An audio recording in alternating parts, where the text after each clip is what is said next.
Echo 5, do you copy? Echo 5. Echo 2, good morning. Nice of you to drop by. Feeling alright, sir? Thought we lost you. Right now, I feel like I can take on this whole podcast myself. I know what you mean. Ready to send that transmission to Echo Base? Yes, sir. R10, patch through.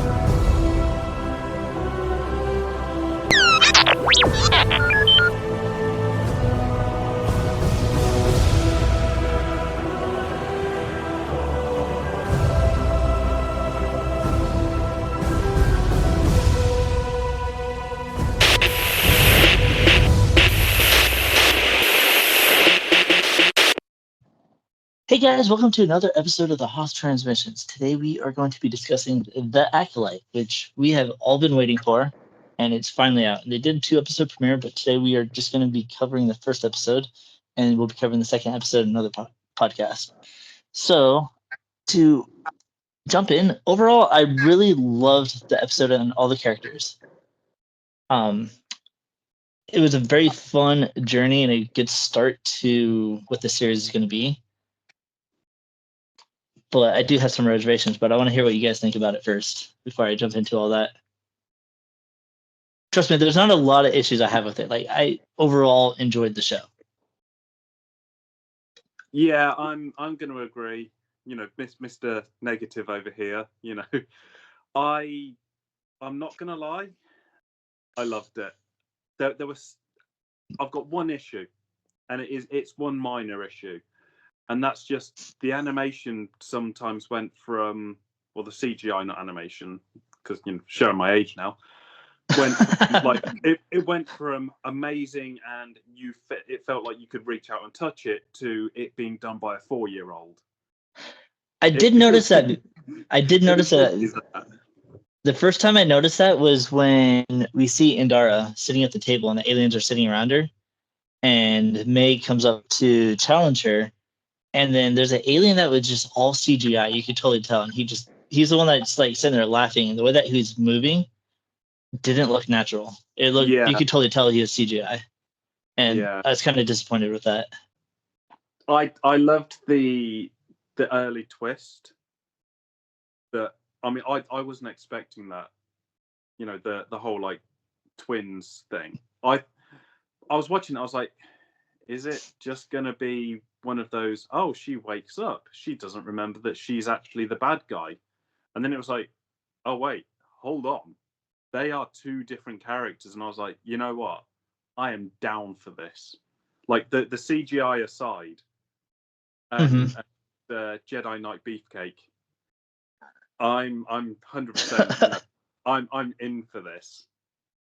Yeah, because my original thoughts was when we'll jump back into the Indara scene in a second, but since we're talking about her, my original thought with her was, okay, one, exactly what you thought, where she woke up in complete like split personalities type thing. Yeah. I was like, yeah, that's a very unique way to kind of introduce a character. I'm like, I'd be interested in that. Then my second thought was, ooh, maybe they're going back to Attack of the Clones and bringing in the changelings, and somebody's trying to frame her. So I was like, okay, she left the Jedi Order, so someone's trying to pin it on her now and kind of pull the attention away from the dark side returning. And then when they brought in the whole twin thing, I'm like, oh, that's actually really cool, because I remember in the Old Republic online RPG, one of the DLCs was about these twins. One went dark and one went light, and I was like, okay, all right, cool. I wonder if they're pulling from that and pulling that into live action. I did have some reservations about how they're going about doing it, but I'm enjoying it so far. I have also a point of contention there. I wish they actually cast real twins, because I find that really awkward. Like, there are so many good actors with twins. It would be very weird to see Fred and George being played by the same person. So that's my issue with that.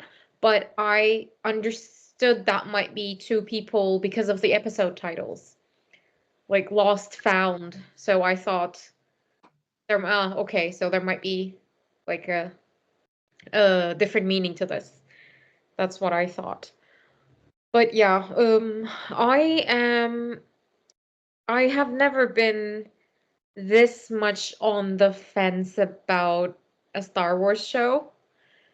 I told you that yesterday. I mean, I'm I don't know if I will like it or not until the very end.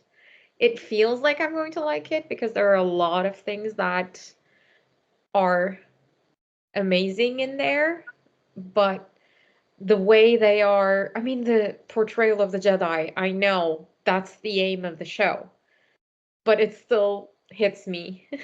I feel very sad to see that because these are really, really bad. Like the Jedi we have seen so far, except for Master Soul, there are, I can't, except for Jedi Knight Beefcake, I will forever be a fan. Yeah, I kind of put that in my notes. I was like, really, do we really need to see a shirtless Jedi? Come on. Yes, that's what. I'm like, why is that there? I'm like, I know they did it with Anakin, and I was watching it with my cousin. I'm like, come on, do we really need to sexualize these characters? And he's like, what are you talking about? Star Wars has been doing it since the originals. So I was like, oh yeah, Leia and Padme, but so now they're kind of turning it for the ladies, which I figured they did with Anakin in the prequels, because he had a few scenes that girls went crazy over. Nah. Anakin didn't do it for you? Nope. Jedi Knight Beefcake all the way. I mean, I find does it cheapen the thing a little bit? Yeah, sure. But this fandom needs a lot more female. I guess that could be the reason why they're doing that, is to pull in more people to watch it. It's like, oh, okay, Jedi Beefcake, let's go. But I thought it was random and unnecessary. I felt like it was just kind of put in there for no reason at all. I mean, I have never been one of those women who got into superhero movies because of these things, but there is an entire fan base On just Thor. because Chris Evans and Chris Hemsworth look the way they look. That's an argument. No, I know. I was just watching The Big Bang Theory recently, and they're like, "Oh yeah, we're gonna go see the Avengers because we want to see or Thor shirtless." I was like, "All right, I guess." I'm like, "I'm there for the story and the movie and the action. We don't really need to throw that all in." But I mean, the Avengers made it work, but this one just seemed very random to me. And the way that they did portray the Jedi in this, like, I'm so used to seeing Jedi like Obi-Wan, Qui-Gon, Yoda, uh, Anakin, Ahsoka, and a lot of the other Jedi, even in the Clone Wars. These Jedi felt so detached. That's Like why no emotion at all with these Jedi at all. And I feel like, yes, Jedi do control their emotions, but they're not so wooden. Because we see the Jedi Council in the prequels, and other than Mundi and Mace Windu, all the other Jedi are kind of a little bit more cheery and a little bit more, I want to say, animated with their how they interact with the other Jedi or just people in general. Yeah, that's one of the reasons that I am still on the fence about how I will feel about this, because the portrayal of the Jedi really was uncomfortable for me. Like yeah, it made me face some hard truths about Jedi. I liked it. I'm being controversial for like different reasons in this episode. I love it. We're switching roles here, bro. I know. Should I say Broby One? I like that. Oh God. or Brobo Fett. Or Bro Dameron. Oh my God. Are there more? Oh, there's ton. I'll save them for another time. I Broda.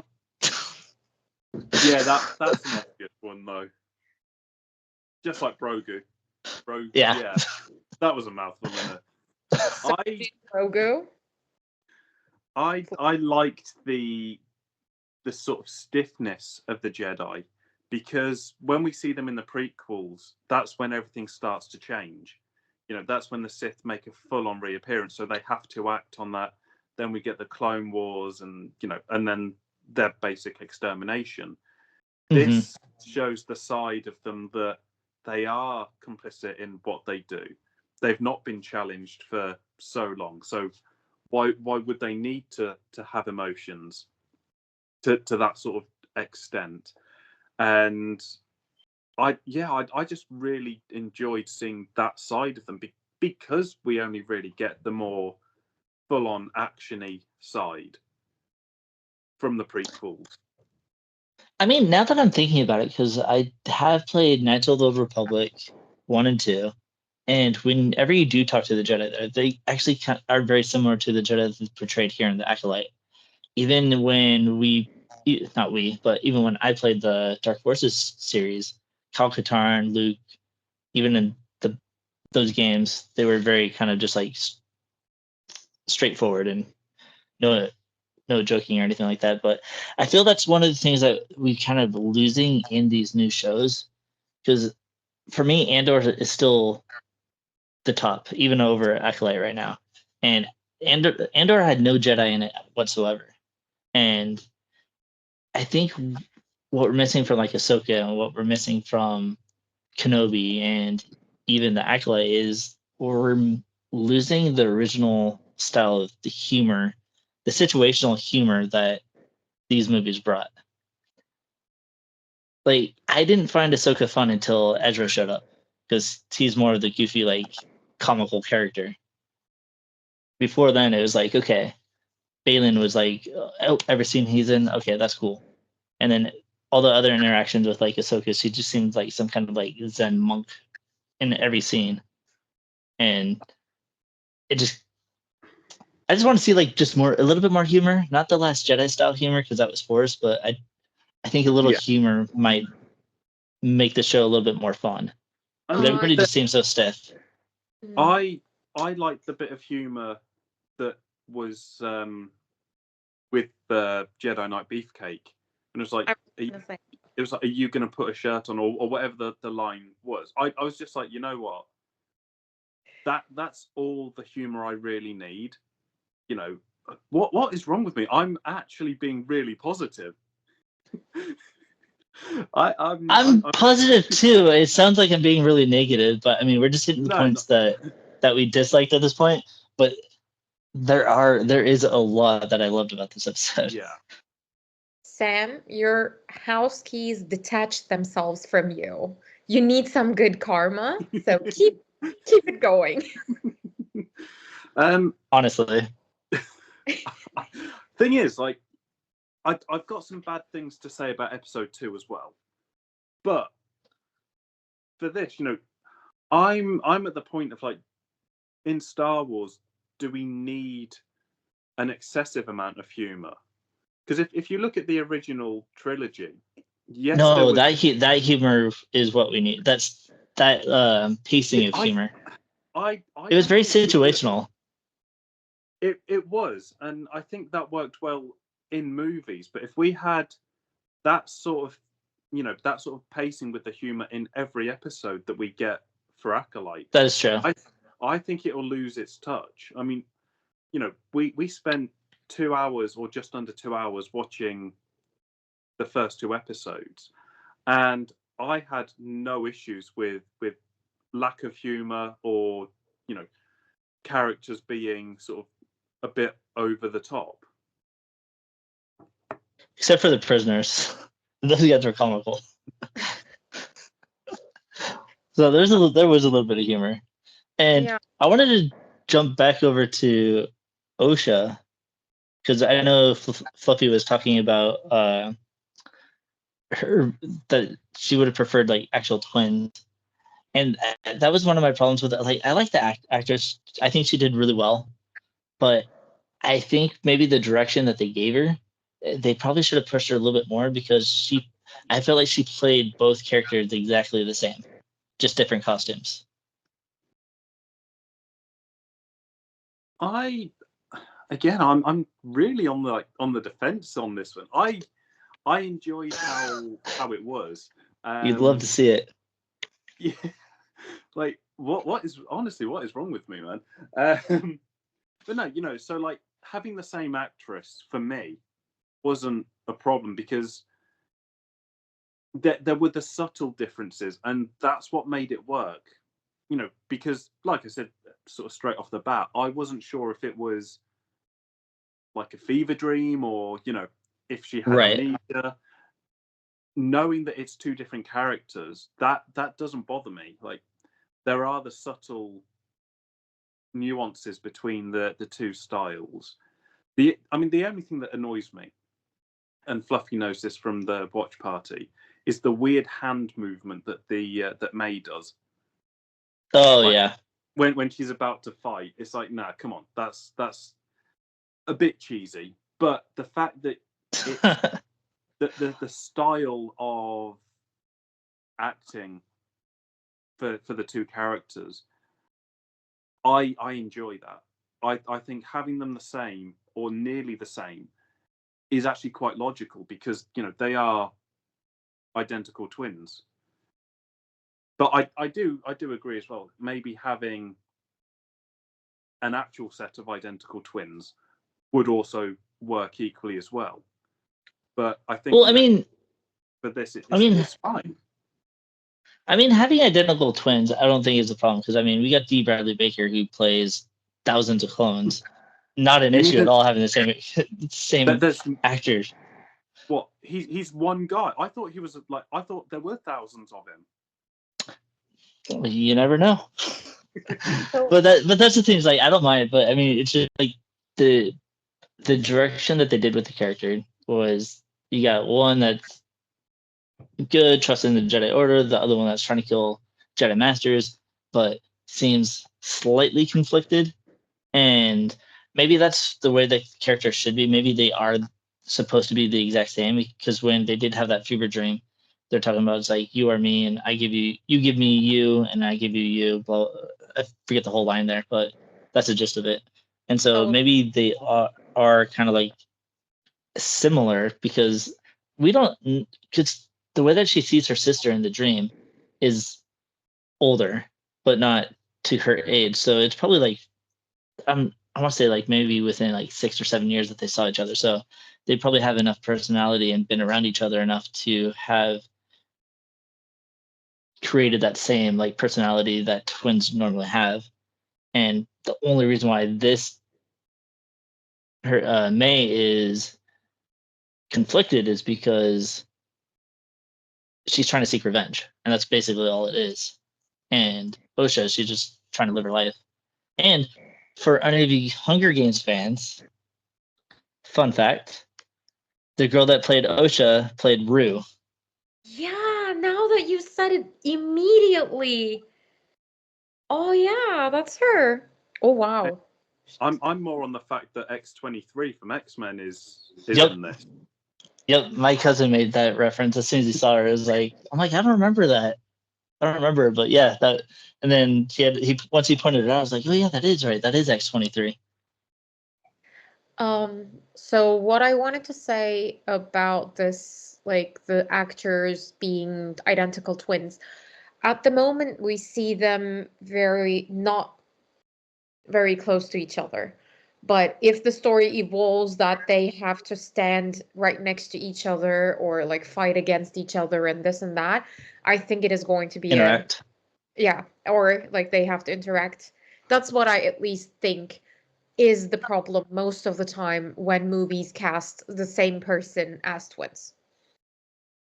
I think with this one, what they'll probably do is May will probably wear a hood, and they'll probably just have somebody else act and make you assume that it's her, so they make it a fluid fight scene.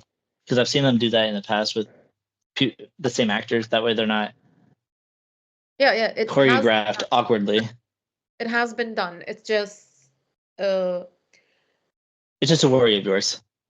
Yeah, and it probably like shatters some of my immersion into the scene because I'm Mhm. like, I know this is the same person. So it just takes away from my experience a little bit. But I might be nitpicking here. It's just something that I truly don't like when there are so many great actors with twins out there that the same person is chosen Mhm. to play the same character. Well, So to get off the negative front for me, how about that opening scene with Master and Dara? Like, oh, choreographed so well. I know it's Trinity, and the fight scene, it seemed very much like The Matrix, but it was a lot of fun. And I'm gonna say, I'm really sad Trinity didn't make it past the title. I really thought she was gonna be a bigger character. I thought so too. I was Yeah, shocked to see that. that I'm not going to say it was a negative point for me because it was so well done. You know, like take aside the whole Trinity Matrix esque fight. I was just like, Oh, I was down for that though. I was like, she's clearly, you know, she's got a lightsaber, but she doesn't want to use it because Jedi, and it's only She's when not trying to kill.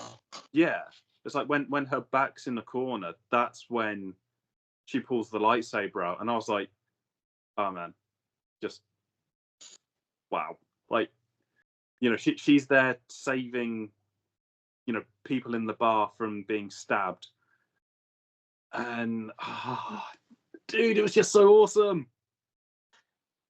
My only problem, though, I do have one negative thing to say about it, is being a Jedi Master, wouldn't you be expecting an attacker to double cross you like that? Like, I know she thought that she was going to kill the bartender, but wouldn't you be already expecting, or the Force, be aware within the Force that something else is going to be at you, kind of like your spider sense? I think she was feeling guilty and she wanted to die. Just like Torben took the poison. Well, spoiler alert. I Sorry. I've got a lot of things to say about that in episode 2. Trust me, I'm very confused on that. We'll get into that later. Yeah. I think it goes back to the whole Jedi being complacent, you know, complicit with what they are at the moment.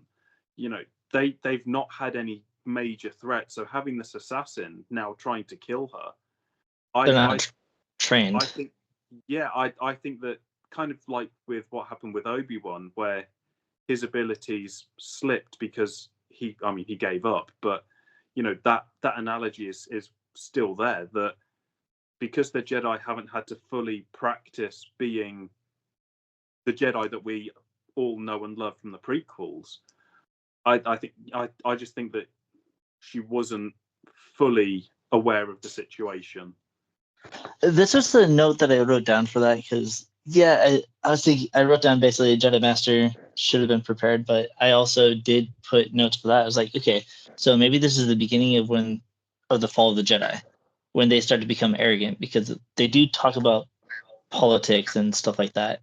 And then we got kind of like that. It's like, yes, they are trained to fight, but how many of them have actually been in a actual fight? Because yes, you can train, but until you're actually in the moment, doesn't necessarily mean those skills are going to translate into a real situation.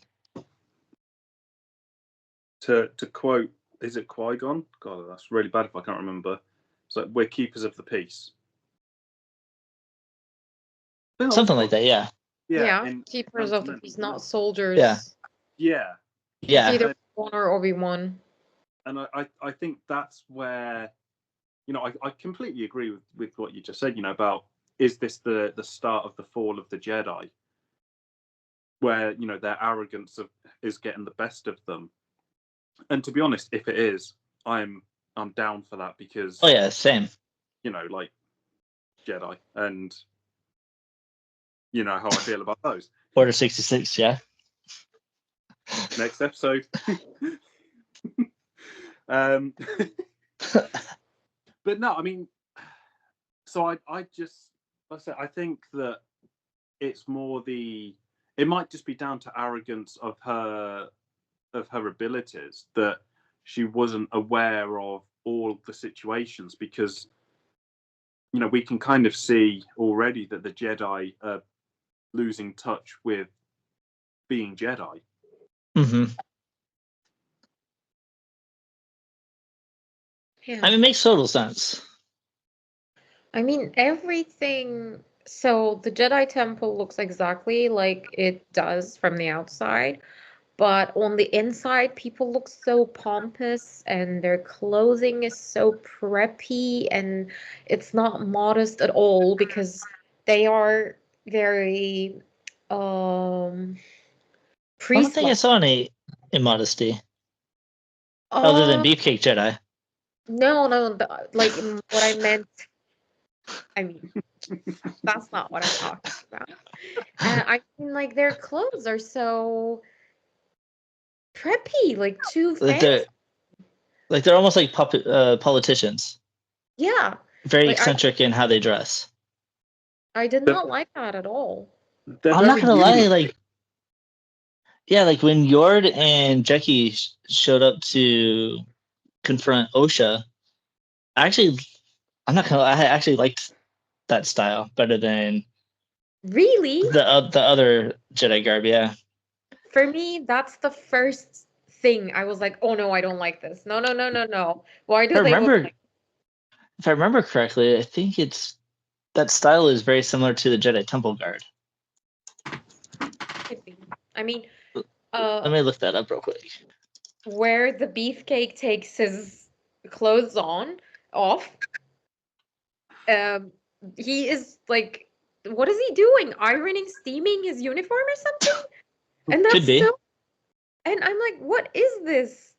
Hey, Why is Jedi gotta take care of their clothes too. They do laundry. Of They're course normal they people. do, but they don't have to look so Wayne. They looked Wayne to me. That's what I didn't like. I mean, Jedi Knight Beefcake aside, he can do whatever he wants. I'll say that the Jedi Temple guards, they are a little bit more eccentric in their dress than the rest of the Jedi, and from what we've seen in the Clone Wars and prequels. Mhm. And they look more set, like they belong more in the Acolyte show and the Old Republic. And so I personally liked the look of the Jedi robes. I mean, don't Like get I was thinking of cosplaying myself in those. that would be awesome. I mean, let's not forget as well that Anakin, when he chose what robes he was going to wear, he was like, or at least in Legends material, it was almost kind of shunning. Other Jedi shunned him because he chose darker colors instead of the lighter colors of the Jedi. So Second I best think costume in Star Wars. I'd go happily first. Nah, Return of the Jedi Luke for me. Actually, you know what? Can we just side note, just put in a pin in Yeah. it? Can we do that as an episode, like our favorite Yes. costumes? Yeah, I'll add that to the list right now. Sorry, it just like seems like a really cool idea. I just unfortunately have to go with topless beefcake, #1. And then That's your favorite costume? That's Yep. not a costume. I hate to say it. Oh, come on. However, can we also get a T-shirt made up for Fluffy that says "Topless Beefcake Jedi Knight"? Oh God.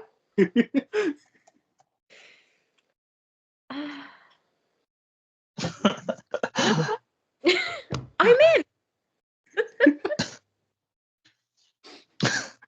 But I mean, I actually really enjoyed the golden robes and stuff. Like when they walked in, they looked very official. I mean, they did look it. I think it kind of helps with them looking arrogant though, and that's why I put in this might be the fall of the Jedi, because might be the beginning of the arrogance of the Jedi, because even Yord seemed very arrogant in a lot of his scenes, I should say. Really cool. He did redeem himself, because in the interviews he did talk about Anakin blowing up the Death Star and killing millions of people and saying so many things that fans were very worried about the show because he was misquoting a lot of things and confusing a lot of things. Like even in the interviews, you could see that his castmates that were sitting with him were like looking at him, just like telling him, shut up, dude, you're saying the wrong thing." Oh But god, maybe it is his character. Maybe he's a character actor. He couldn't get out of it. I'll send you the interview. He did it twice, but I'm gonna say he played the character very well. Like I don't think the actors really need to know the lore. They need to know at least a basic understanding of the lore. I don't think they need to know all of it. I think it's the directors and producers and the writers that need to know, I mean, not so much the actors. because this is set 100 years before any event that we've seen, though. Do the actors need to know? I don't think so. Maybe just like basic understanding of what Jedi are. Yeah, like the basics, obviously, should be needed. Like knowing who, like if people don't know who Darth Vader is, that's more of an issue. But knowing like the sort of level that we know, actors don't need to be on our level. Yeah. There are some actors that are very fans of the genre, but not every actor needs to. I think it's the directors and producers that need to know what they're doing. I don't think they have to know as much as we do, but I think they should be able to identify characters and have at least gone through all of the material before. Because At least the movies. A tiny bit disrespectful in quotation marks when they do stuff like that in interviews. Like you cannot. It's because then like, it goes viral. Exactly. It's like all of the Marvel actors, they were asked so many questions about their own movies, and they could not even tell the movies from each other anymore or character names. Like, that's a bit too detached, in my opinion. It just, like, I'm gonna come here, put on my clothes, and just, like, do whatever they tell me to do, and then go. That's a bit too detached, in my opinion. Yeah, but with as saturated as Star Wars is becoming, it's going to be hard to find everybody that's going to be a fan to be an actor in the show, or every actor to be a fan. Yeah. Yeah.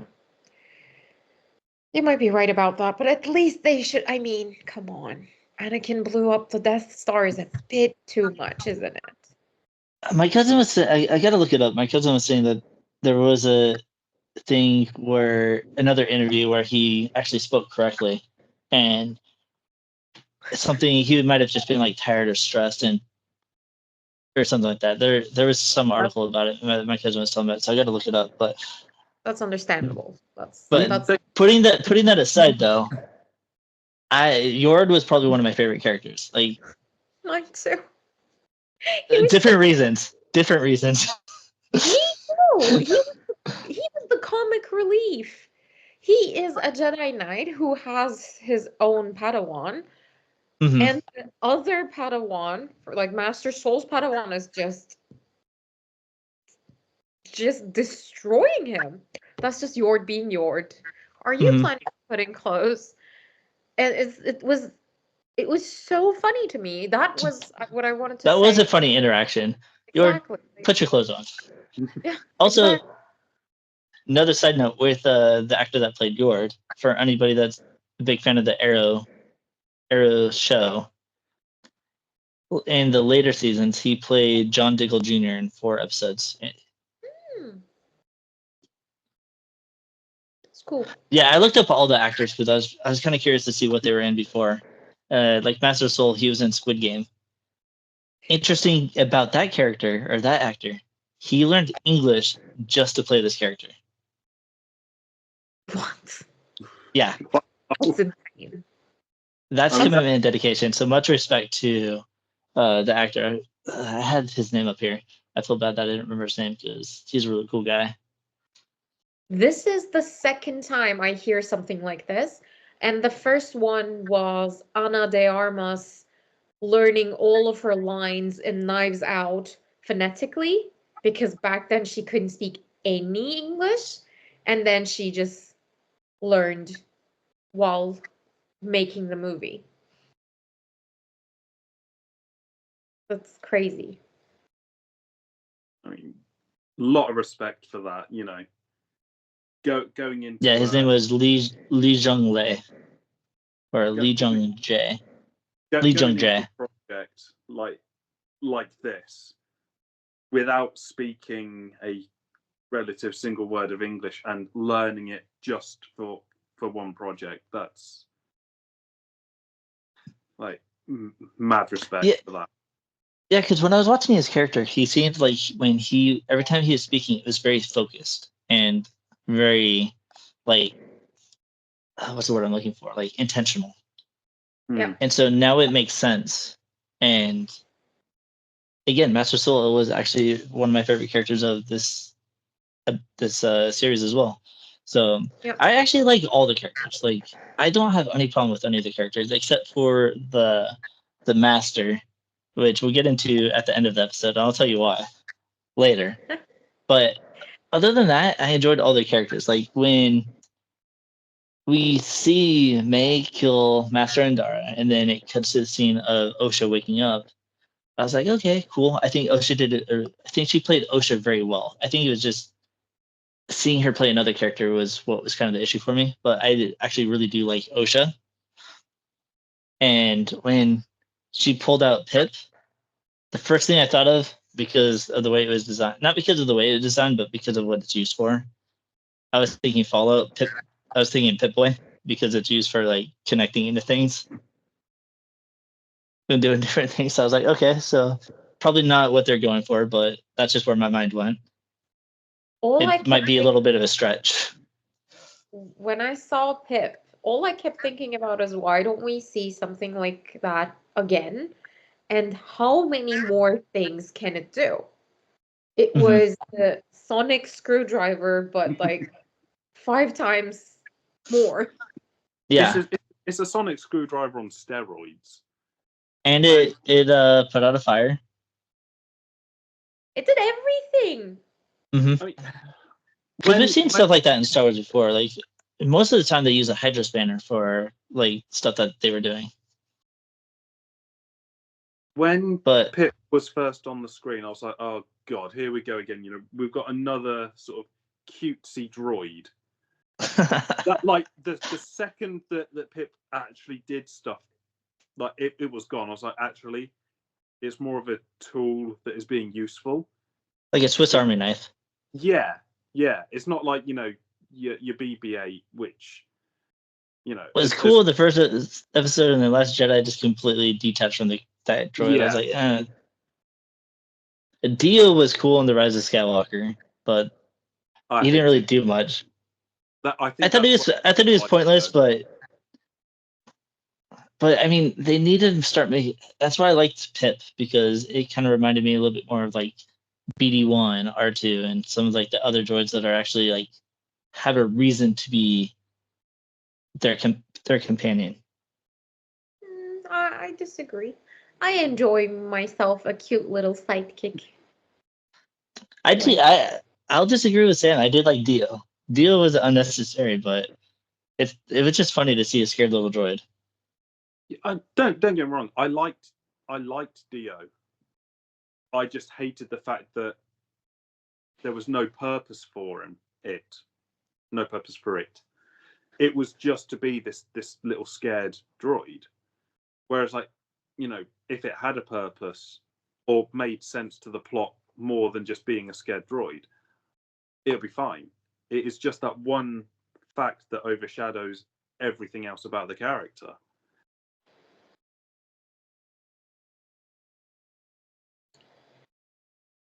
I don't know. I really enjoyed that kid. I resonated with it. That tiny that thing really was cute for me. Yeah, but that's my thing also. I really, really enjoy weird, cute sidekicks. They are the first characters that I'm attracted to when I'm watching something. So Pip was great. But Yeah, I and thought also, what else can it do? Like, are we going to see its limit at some point? by Sam's logic, we should probably hate every droid in the background. They're We should useful. Especially in hate like the special edition trilogy, where they give us a little bit more Mos Eisley. We just have that droid carrying something, and then the little droid flies by and he hits it. It's like completely pointless, but I mean it's cool. It just kind of gives a little bit more diversity to I think the whole galaxy and what's capable. Like even with Jackie, like I don't think we've seen an alien like her before, and I liked the character. The only thing is, she felt like she was a character from the Orville, just with the character design.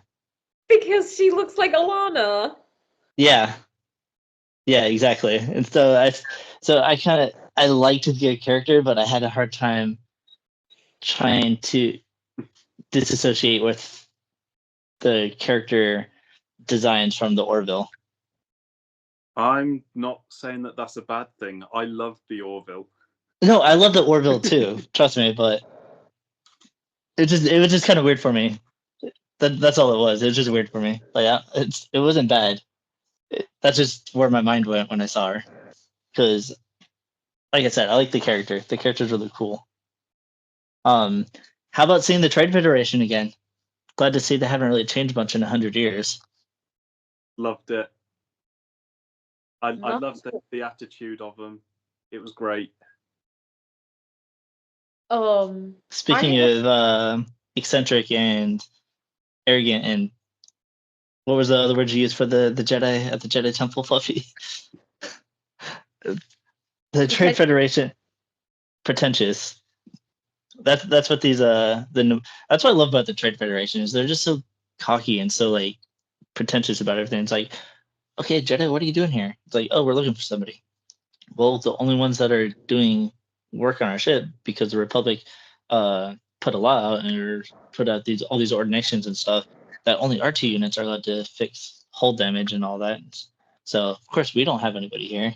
And I like how Yord is just like, well, all right, I'm done with this. Mind trick right now, and then the other one just caved in immediately. It's like, no, no, don't mess with my husband's mind, or that's kind of the relationship I saw there. have a bone to pick with the word mechanic. If that really It annoys me. Yeah, if Fair enough. that really is short for mechanic and there is Mhm. no other logic behind it, I will be mad. That's all. I'm gonna tell you now. That's all it is. It's just a Star Wars way to say mechanic. No. And this is what bugs me about that too. Is like they're willing to change certain names and stuff in order to fit it into a Star Wars thing, but then we get real life idioms from OSHA's friend saying, "Well, no rest for the wicked." I'm like, that one kind of detached me a little bit. It's like, could have come up with something different to make it more Star Warsy and not fit real life. I just don't understand how can you come up with planet names for entire galaxies, come up with languages, scripts, everything, and then just go mechanic. Like, come on. In I'm a all mechanic, guys. languages you created, there was not a word for a mechanic. No, apparently No, not. sorry. Because I mean, they did the same thing in Andor with coffee. I think they call it cafe or something, or they changed the word for that and instead of just calling it coffee, which made sense because it was very similar, but they changed how it was. But then mechanic just sounds awkward to say. It really is. But I mean, it didn't bother me too much. I didn't like it, but I was like, all right. I mean, it's there now, so I mean, Nothing we can do about it anymore. and they only said it a few times. We'll see how much more it comes up in the next episodes, but it's cool to see that Osha had a friendship with Yord back when she was in the Jedi Order. So, and that's another thing that I noticed with her is like why I knew she wasn't the same character and why I was thinking of Changeling, because when she was taken prisoner and she was in the cell and everybody left her and she's stuck in the jail cell and she's trying to get out and she reached out with the Force. I was like, okay, all right, this is going to tell us if it's her or not. And then she couldn't use the Force. I was like, okay, has to be a different person. Yeah, that was the sort of the beginning of like the realization in my head that it's either one hell of a lucid dream or it is a different person. Because I mean, the thing is, like we've seen it before where in other shows, not just like Star Wars, but in other sci-fi shows where you've got a set of twins, one dies and the other one then gets that split personality. I mean, the TV show Heroes did that quite a lot with its characters, and after a while it gets really boring. So to actually see that it is a set of twins. Yeah, because she thought she lost her whole family. She thinks her sister's dead. And now she's like, okay, well, someone just killed Master Andara, and they say that she looked like you. It's like, okay, well, it wasn't me. But, and then now being escorted by a buff C-3PO unit. Oh, God, yeah. That's 3PO on steroids. Basically. No, 3PO on steroids is from the comics. I forget the black 3PO unit with the black R2 unit. I forget their names. 000, I think, is his name. And that's C-3PO on steroids. That droid is so sadistic and deadly. Like, I was very surprised. But anyways, back to this. Like, this kind of reminds me of The Mandalorian, where they had a whole, I want to say, ship that was run by droids, except for like one or two officers and kind of piloting the ship. Because if you remember the scene where Mando was breaking someone out of the prison ship while they're being escorted. I think it was like season 2, or was it season 1? I think it was season 1. Anyways, I just felt it weird having droids being the only ones on the ship, because they're just asking for a prison break at that point. Like, come on, droids can't react emotionally, and it's like, yes, they are smart, but not smarter than a human desperate to get out of jail. Yeah. And that weird little thing over that one prisoner's mouth, that thing was creepy. That was so bad. No. That was really bad. That felt very Alien-esque to me. Yeah. I mean, they're in space, so aliens, you know. Yeah. I thought I saw so many things that reminded me of other sci-fi media. Like when I saw, for example, the hyperspace, I told Sam immediately that looks like straight out of Doctor Who. And then when I saw that Parasite, I thought about Alien. What else? Yeah, I found a lot of movie references here. Sorry? But no, I was agreeing with you. I was saying I saw a lot of movie or a lot of affiliation or a lot of references. Yeah, that's what I thought as well. As soon as, like, every single time I saw something, it reminded me of something else. But I also thought all of the designs, like the way it was filmed and the set designs and some of the character designs, also made me think of older movies. Like, as if this show was made sometime between the original and the prequels. Like, it had campy end of 80s, beginning 90s vibe to it in so many designs. That's what I really enjoyed, because certain things I was like, oh God, like you could have done this better. But I always had to remind myself, even though this is a future for us, it is the Mhm. past when you compare it to the things that we have seen in the Star Wars universe.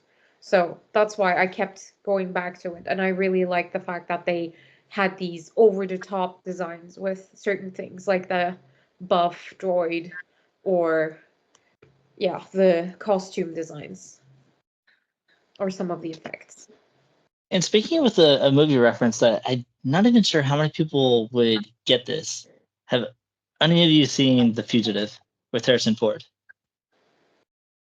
Yeah. So the scene that Osha is going down the tunnel and she gets to the cliff, and then you have Master Soul, Yord, and Jackie like show up to kind of reprimand her, and reminded me of the scene of Harrison Ford when he's running away with and Tommy Lee Jones confronts him and he just jumps down into Hoover Dam. Yes. Yeah.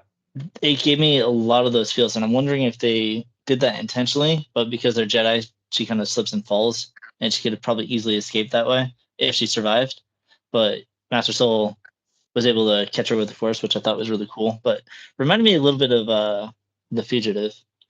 And I wanted to jump back just a little bit to the scene on the Trade Federation ship.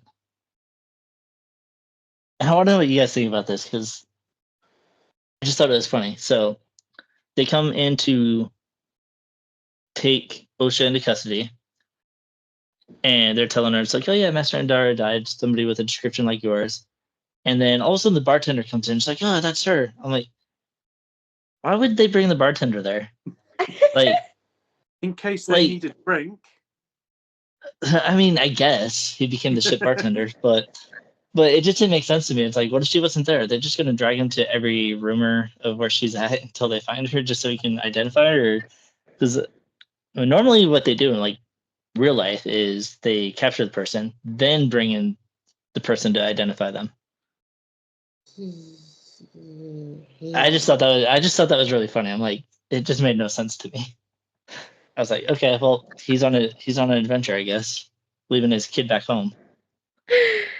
Yeah. I mean, maybe that person needs to also be transported to Coruscant for the hearings. So they just ended up being in the same place. No, I think they're just dragging him along. Because they could have just sent him straight to Coruscant. With what? I've got to A ship? agree on this. You know, if the Jedi are there to do an investigation onto why one of their masters was killed, bring along, you know, one of the surviving witnesses, and then they can identify if it is that person.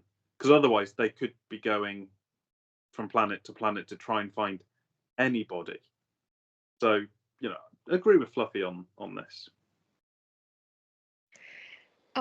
Yeah, I mean, I'm sure there would be better ways to do this. But I didn't find it that strange. What I found strange is, and Jedi Knight Beefcake said this himself as well, he should have brought her in. Why would they put her in a transport if they suspect that she is actually still using the Force and a strong Force user to the extent that she can actually kill a master, even though she has been not with the Order for 6 or 8 years? I don't exactly remember now. So 6 years she was away from the Order. Then why would you not She was a escort her? mechanic. I just had to say that word for you. I hate it. With the power of 1,000 suns. I can't. What is a mechanic? Okay. A mechanic. Thank Yeah, you. because when she was in the jail, I was thinking maybe it was like some type of Force suppression thing. Kind of like what they used on Maul a little bit, but Maul was a little bit more like contained. But for that's what I thought too. But at the same time, it's like I actually completely agree. Like I feel Jedi should have been the ones escorting her back to Coruscant. not a prison ship. And first of all, they show up in a ship to the Trade Federation. How did they get that transport ship already there? It's like, I guess a time jump, but still. It's like you already have her in custody. It's like, why call an extra ship just to do your job that Yeah. you probably could do a lot better? Yeah, but that's the thing. Like, Jedi are too fancy to be escorting a mere prisoner. One that overtook a master, yeah. I do like that we got another planet that wasn't sand or a desert. It's another snow planet. So that was cool. Okay, I just need to say one thing that did annoy me is the fact that they're saying what these planets are, like, with words. It's like, you know, when we went to Coruscant, it said on the screen Coruscant. It's like, Coruscant. yeah, we know. Back to the Rogue One feel. But that's the only one we didn't need to know. The rest, I love the title cards. And I'm don't- thinking that they've created so many planets. Like, why do we need to create new planets? Why do we always have to keep creating new planets? Like, just use the ones that we already got. Make it more fun. Because I feel like they're trying to. I feel like there's way too many planets now in this one galaxy. I feel like if they bring us back to a planet that we know, we might start hoping for a character that we know as well. Hey, I mean, they only set this 100 years after the prequels, so I'm already hoping to see a certain character that dies at 900 years old in Return of the Jedi, Master Yoda. The showrunner confirmed that he won't be there, but maybe it's That's depressing. yeah. I Yeah, mean, there's 10,000 Jedi, so I mean, what is the chance of every single Jedi Council leader being green and powerful? So, I mean, Venestra. I feel like she's a Jedi Council leader and she's green. yeah, Not that's sure what like Yoda. that's what I'm saying. Like, why? Yeah. They could have diversified a little bit with that. Do you think Yoda's on the council at this point, or I don't know too much of his history. I mean, I don't think there's really much of his history, but I don't know when he joined the council. I mean, he was then at least around 800 years old. So when he turned like 600, he probably joined the council. I'm just kidding. It could have been any time. He could still just be a Jedi Master and not on the council yet. But I mean, being 900 and as skillful as he is, you'd think he'd at least be, especially with as much as Qui-Gon said that how powerful Yoda was, you feel he'd be on the council already. So if we don't see Yoda, it's probably because we're not going to get a council scene. Yeah, it might be. So the Jedi Master, what Venestra? Venestra. Venestra. I also wrote a note for that real quick before.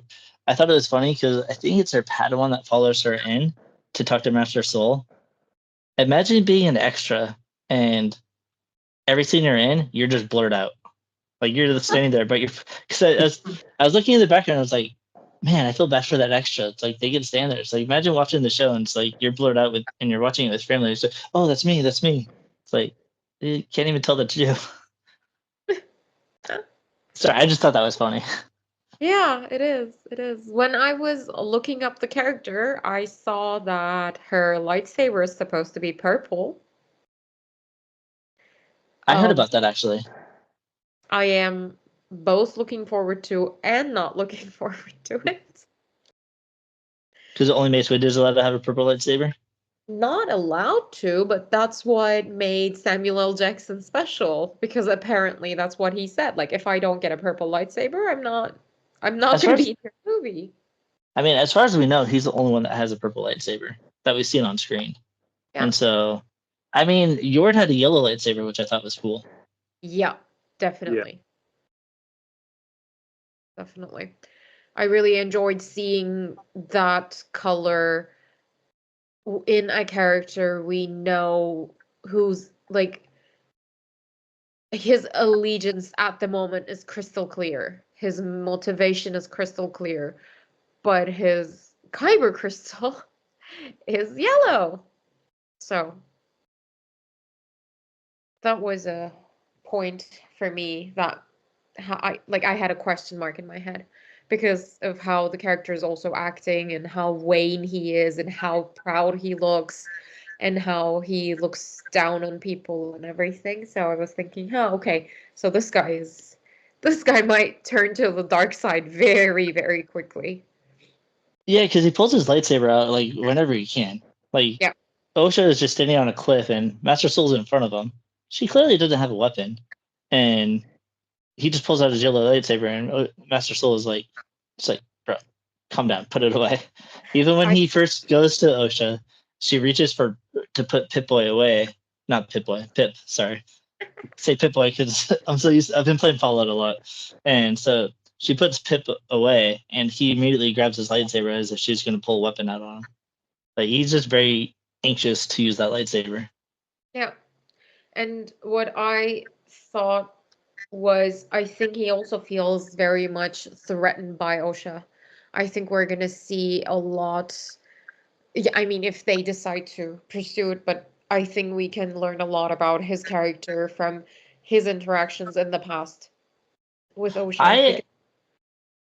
I feel like they had a really good relationship in the past because the way that she interacts with him when he shows up, she's like, "Oh, you made Jedi Knight," and she kind of gives him like a friendly punch to the shoulder. Like, I feel if they had a rocky past, she probably wouldn't have done that. That's the thing. I think she is not aware of his insecurities. I think they might have been those two Padawan who was always pitted against each other, but like friendly, but not, and it might have been rivalry, yeah, friendly rivalry. Because I mean, even because we see in the second episode, he kind of comes around to her once he realizes she's not May.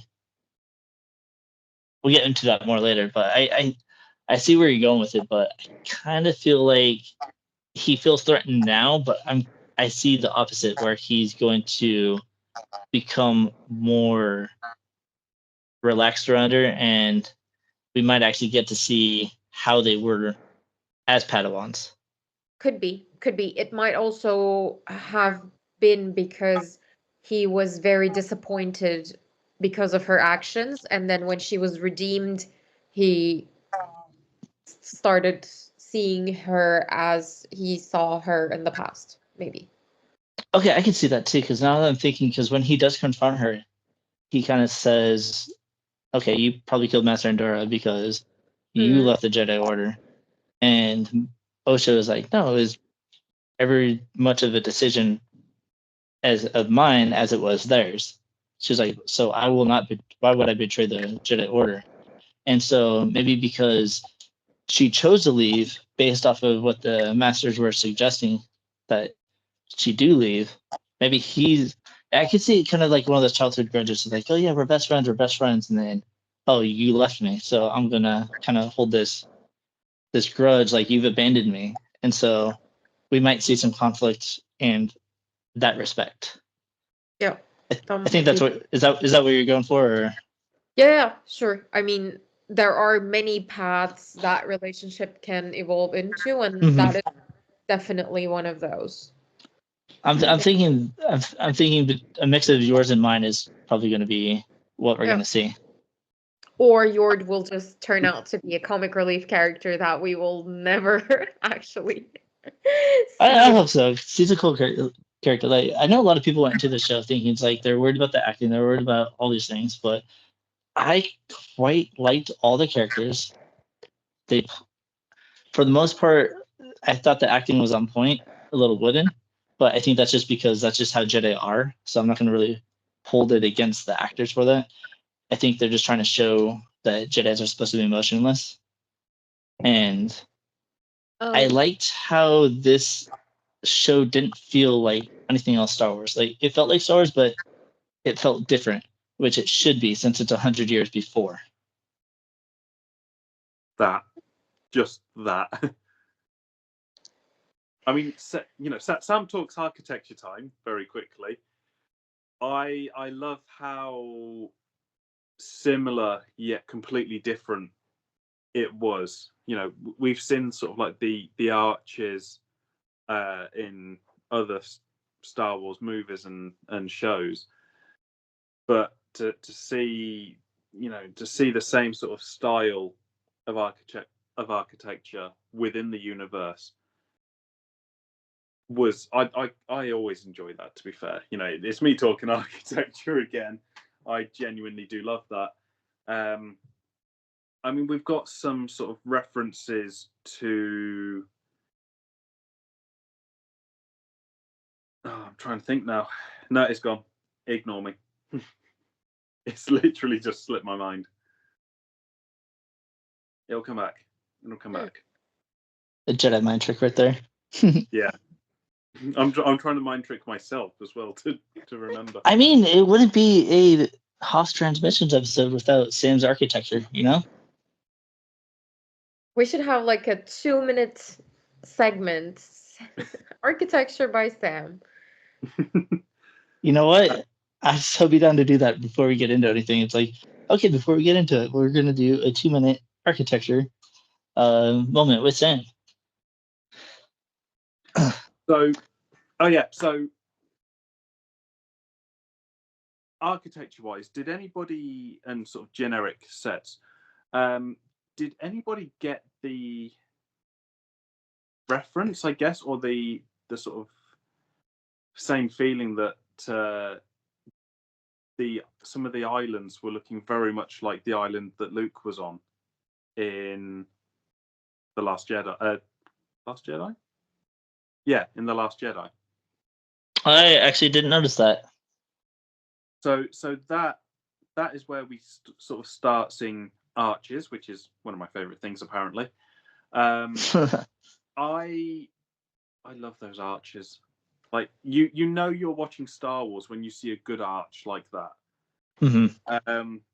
Forget like the whole Jedi thing. Forget Order 66. Give me an arch in Star Wars, and I'm happy. Fair enough. Speechless. I did not think this thought was going there. So obviously, like, the arches link back to sort of feudal Japan, which also ties in with the costume design, which is very much the same sort of thing. Very feudal Japan, very sort of samurai-esque.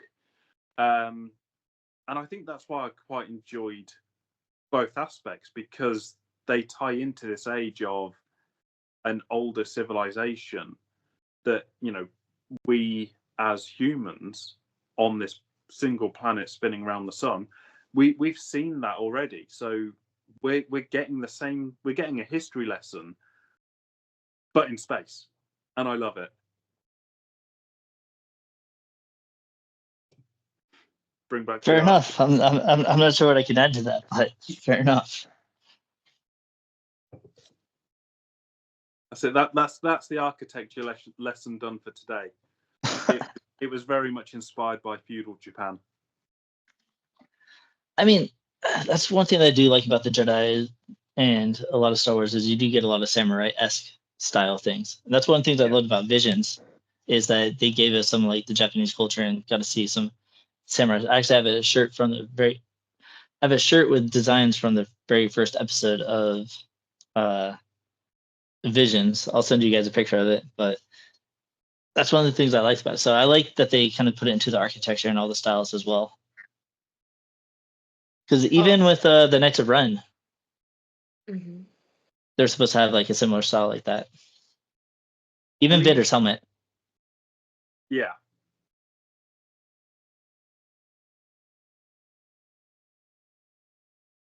Thought Flavia was going to say something.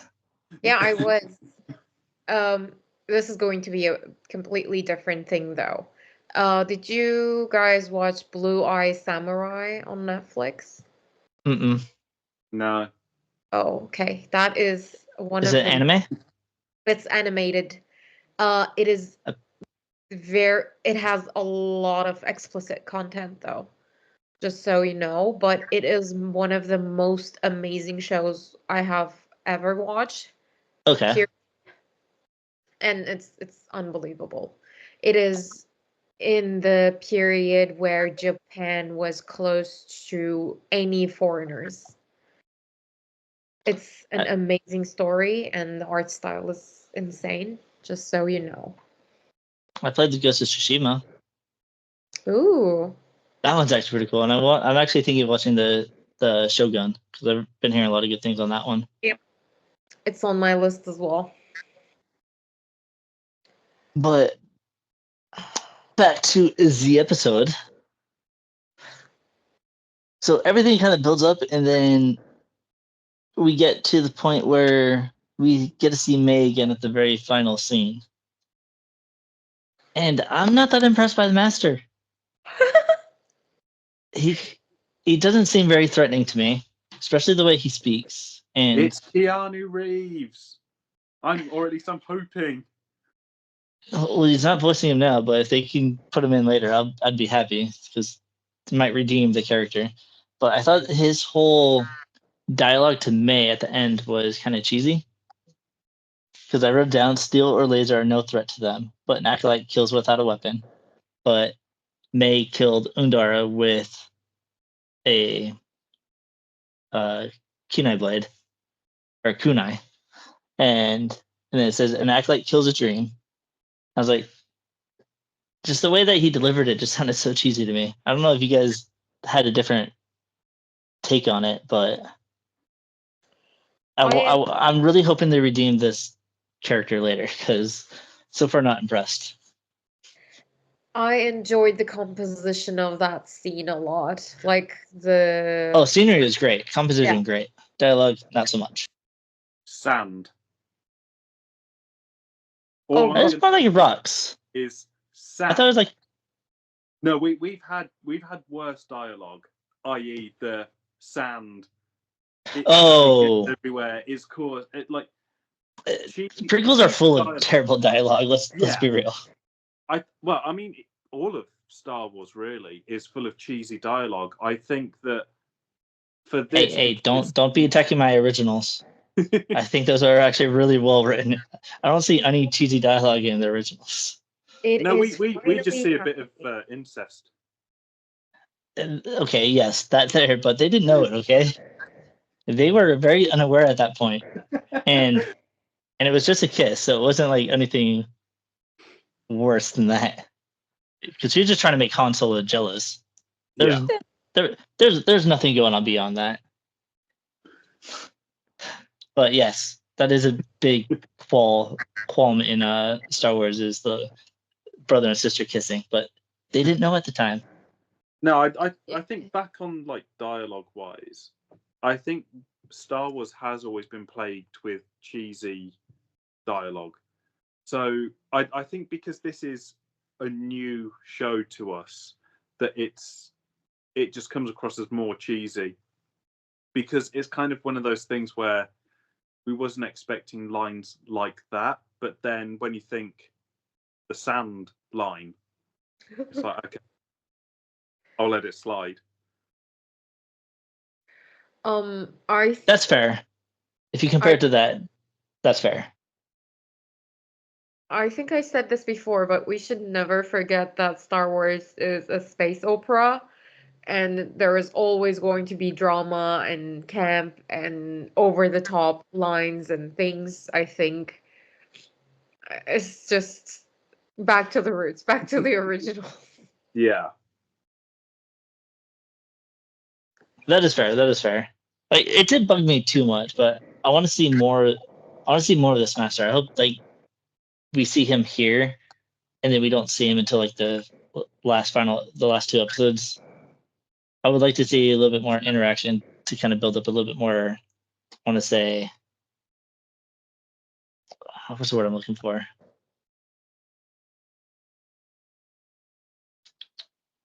Intimidating. There you go. Who do we think he is? That was a question I also asked during the watch party. Or is he the Master? Maybe. I don't know too much about the High Republic, so since it's 100 years before, I don't think he's anybody we know. Because I was talking with my cousin, I was like, "Oh, maybe Darth Plagueis," but I'm like, "I know Darth Plagueis probably would be still young at this point." I mean, do we have an exact age for this mysterious? We don't. We just have a character in a mask igniting a lightsaber with a cheesy dialogue. We don't even know if that's the actual Sith Master or not. That's true. That is true. I'm Always two there are. No more, no less. Which is a lie, but okay. I'm hoping for Plagueis, because I think that would be cool to sort of see his origins. And you know, they're wearing a mask. Like, the voice can be modulated. We got that with Kylo Ren. That's true. I mean, lesser extent with Vader, because that was part of his whole, like, he needed that to live. But Kylo Ren, his voice was modified by the mask, and this character could be any age, really. We know that they are an adult. He's a mysterious stranger. Yeah, that they're of adult stature, and I'm really still hoping it's Keanu Reeves playing a character that has just been so well hidden. I would love that. I would too, but I feel like he's going to be more in the Taika Waititi's movie. Yeah, the first Jedi. That's what I'm hoping for. If they put him anywhere, I want him to be the first Jedi.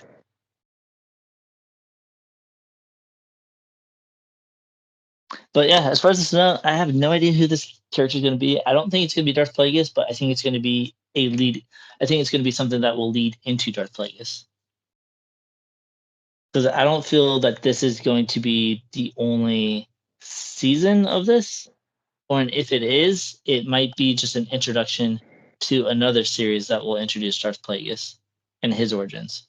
Because I know Disney knows fans really want to hear or see Darth Plagueis, so I think they're using this maybe as a stepping stone to get there.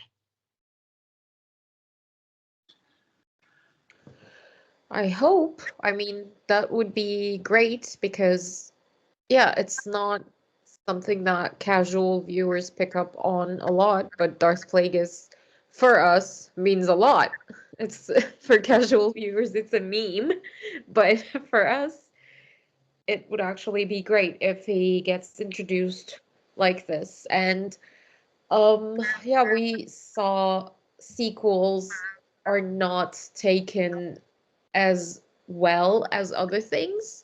So going in this direction is also great in terms of continuity and what they can do with things.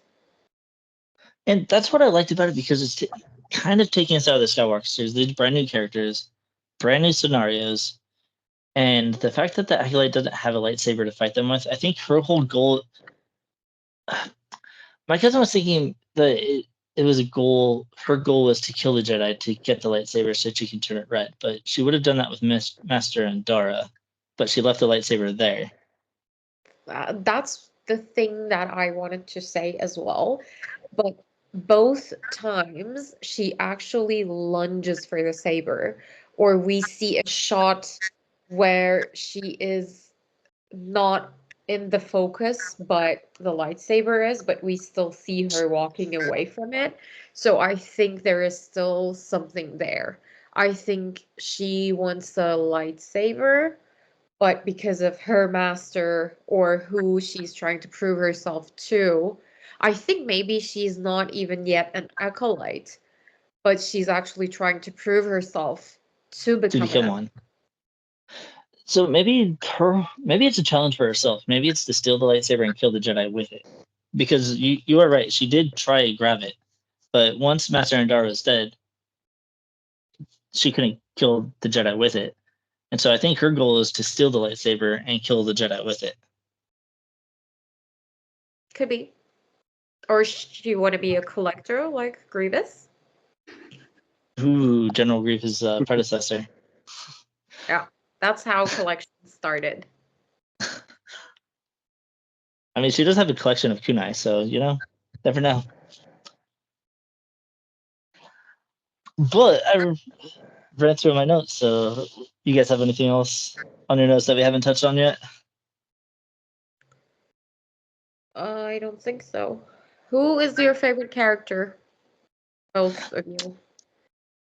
Master Soul, because he kind of reminds me of Qui-Gon a little bit with their attachment to their Padawans and giving him the benefit of the doubt without actually, even though the evidence is like against them, like that's what's similar because Anakin was what 9 when he was taken as a Padawan, and little spoiler, but in the second episode we found out that Osha was 8, and so both of them kind of have that gap where it's like too old to be joining the Jedi Order, and it kind of creates that problem.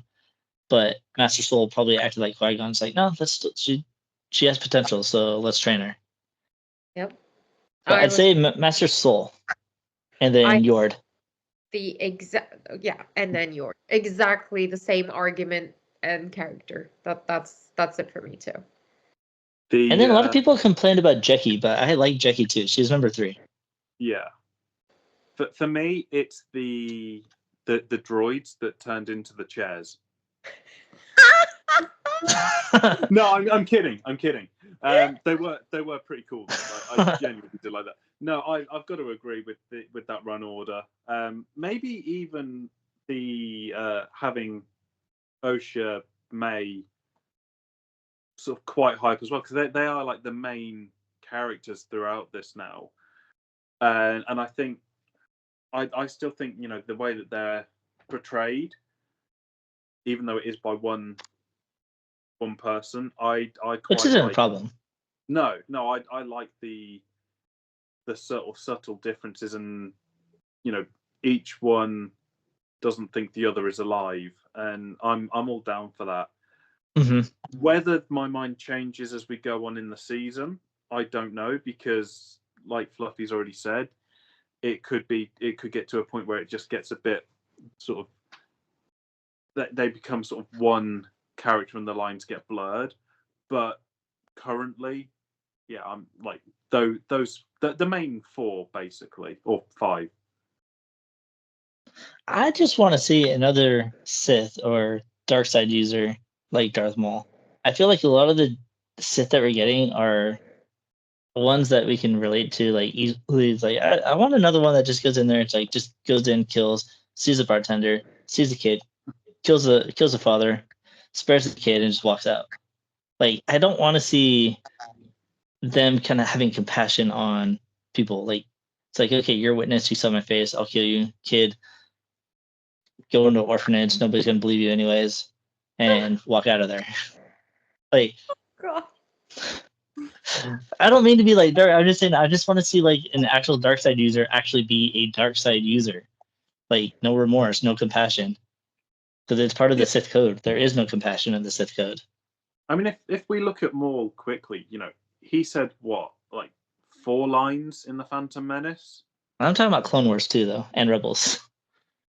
So I'm just going with Phantom Menace because that is like the epitome of what the dark side should be at this time. At last we'll reveal ourselves. At last we shall have our revenge.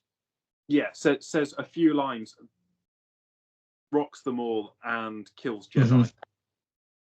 Again, I'm slipping back into like the killing Jedi side, but no, you are correct. Like I would like a Sith that is very much the strong silent type. Because I mean, we saw that in Tales of the Empire. It's like we had Morgan. She continued down her path, and there was no change of her. But then we got Barriss Offee, who kind of became the compassionate Inquisitor, and eventually changes her mind and leaves. It's like I want to see the beginnings of an actual dark side user, all the way until their end. For me, when I think other than Anakin, when I think about the sequels, for example, the first thing about the sequel trilogy that truly disappointed me was Kylo Ren as his Sith persona was so different than what I expected, because Darth Maul is the epitome of Sith for me. and him being like losing control, being so, I don't know. I was like, why is he throwing a temper tantrum? Why is he being like this? So that was one of the things. Question: was Kylo Ren officially a Sith? No, because when I was going to say that because before they came out, they said that they're dark side users, but not Sith. Okay. So Snoke and Kylo Ren were not Sith; they're just dark side users. Okay. I am okay with that, but then that was that was very disappointing to me. So I would like to see a Sith or dark side user, whoever's wielding a red lightsaber, to have a bit more personality, like Darth Maul. I mean, we Yeah. had Dooku as well, you know, and Yeah, but he was a little bit more controlled, though. yeah. I mean, Dooku actually had morals and ideals of why he went to the dark side, and I like that. I did too. Yeah, but A little bit more sophistication. Yeah. We saw it in Bad Batch how it was actually not like that. He was very hypocritical. He did everything to just line his pockets. Mm-hmm. May just seems like she's just killing for revenge and no other purpose. Like, Yeah. like she's got her targets and that's it. And then what's she gonna do after the targets? What's her goals after that? Because that's my problem with her is like I don't see much depth to the character other than seeking revenge. And we'll get more into that in the next episode because we learn more about it. I mean, I'm very much into her character arc because huge fan of Kill Bill. So that could be your entire life. Why not? Yeah, you know. Yeah. I mean, that's an interesting point that you've just brought up. You know, what does she do after? Like, if she succeeds in her mission, in her goal, what's she going to do? Is she going to be like Thanos at the end of Infinity War, just chilling on a farm, or is she going to make another goal? Like, there's so many different things that it could be. Yeah, because it's just very curious to me because we have the master, assuming a master. It gives her that whole dialogue at the end, but it seems what she's doing is for herself and not for him. So I want to see. So basically, what I want to see, and I hope they get more into it, which I'm assuming they will, if it's good writing, is we'll get to see maybe the connection between her and this mysterious red lightsaber user. Because apparently he's killed a Jedi because he's got a red lightsaber. So maybe for her to become an acolyte, she has to kill these 4 Jedi because that's her revenge. I don't know. I wonder if she was raised and manipulated to think and used as a tool to kill these Jedi. Oh, I 100% agree because she holds back against the bartender and shows compassion. Because, I mean, Osha was there. Oh, no, I just thought about something. Is it second episode or this episode? No, it's the whole thing. I was just gonna be Okay. naive and nice again and be like, no, Jedi told the truth and they did all the right things. But what if they actually lie to Osha and May knows the truth? See, that's what I want to know more about May is because I want to know why May is seeking revenge. Like, why is she targeting these Jedi? Yeah. What's the reason?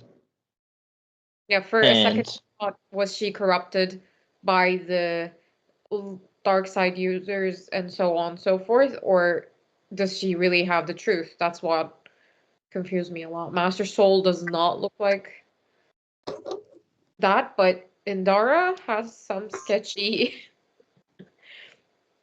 scenes. And then we will Then see in the- this episode. And then Torben from episode 2, which we won't get into yet. Okay, one final question on what, to carry on what Fluffy was saying then is, do you think the wrong sister was saved? Is that why there's so much resentment and she wants and May wants to kill the 4 Jedi, is because she was the one who should have gone? Then she deserves to be on the dark side if she's going to hold resentment for being saved over her sister. I think the resentment is more about one of them being saved and not both of them. I think that's where the resentment lies. But now that you mention it, that's what I'm thinking. Because I don't think it's more of a selfish thing saying, "Oh, you saved her over me." So, because if she got saved, she'd still have the remorse from the death of her sister, and still go down the path that she's going now, because she seems more emotional than Osha. So I think if they're both saved, Osha probably would have been a good influence on her, and she probably would. Oh, think about it like this. It is possible that just like the Jedi saved Osha, Sith saved May, and then they were just raised and told to feel or not feel the things that they are. And that's what we see as the outcome at the moment. Yeah. Yeah. See, that's what I like about the show. It's like, because it's completely new characters, a lot of stuff that we don't know, and yeah, I mean, there's some errors here and there that we can nitpick, but overall, the episode was really good, and I like not knowing anything about these characters because we get to learn more about the Jedi Order prior to the prequels, and I'm still thinking that this is the beginning of the Jedi. Maybe it started before this. I think once they started becoming more involved in the politicians, because I'll get more into that in the next episode because there's a little bit more that goes with it. But yeah, I like not knowing what's going to happen. Yeah. Me too. But I do not enjoy seeing this Jedi like this. I mean, we'll see. We'll see where it goes from here. But Exactly. but I mean, that's the thing. We're like we've seen 2 episodes in. We're still trying to figure out what's going on. mm-hmm. So who knows? These Jedi might start acting a little bit more different than what they are now. We might actually start to learn more about. We actually get to see them. 'Cause I think it's just that we're too used to seeing like Obi-Wan, Qui-Gon. Oh, maybe not so much Qui-Gon. Qui-Gon was pretty wooden. Like, as far as he fit more with these Jedi than Obi-Wan, Yoda, and Anakin, and Ahsoka. Even though Ahsoka kind of grew into being more like these Jedi, because in Ahsoka acts just like these Jedi, in my opinion. In the beginning, yeah. Oh no, I'm thinking like the Ahsoka show. Yeah. And that's Oh, that's right, because when she becomes Ahsoka the White, yeah. she changes. Yeah. I was gonna say, like, when she actually manages to bond with Sabine, that's when she changes. But yeah, that is Ahsoka the White. Yeah. Gotta love the Lord of the Rings reference, Love it. It wouldn't be an episode of Hoth Transmissions without a Lord of the Rings. Lord of the Rings references Architecture with Sam and Order 66. Mm-hmm. These 3 are what But makes that's an next episode. And then me trying to connect Star Wars to every fandom that I'm a part of. Finally got a stretch to a reference to Fallout. So there we go. Yeah, you checked Orville and Fallout. Oh yeah, that's right. Orville too. Yeah. All right, guys. Thanks for listening to our episode of the Hoth Transmissions and joining us on our journey through the Acolyte.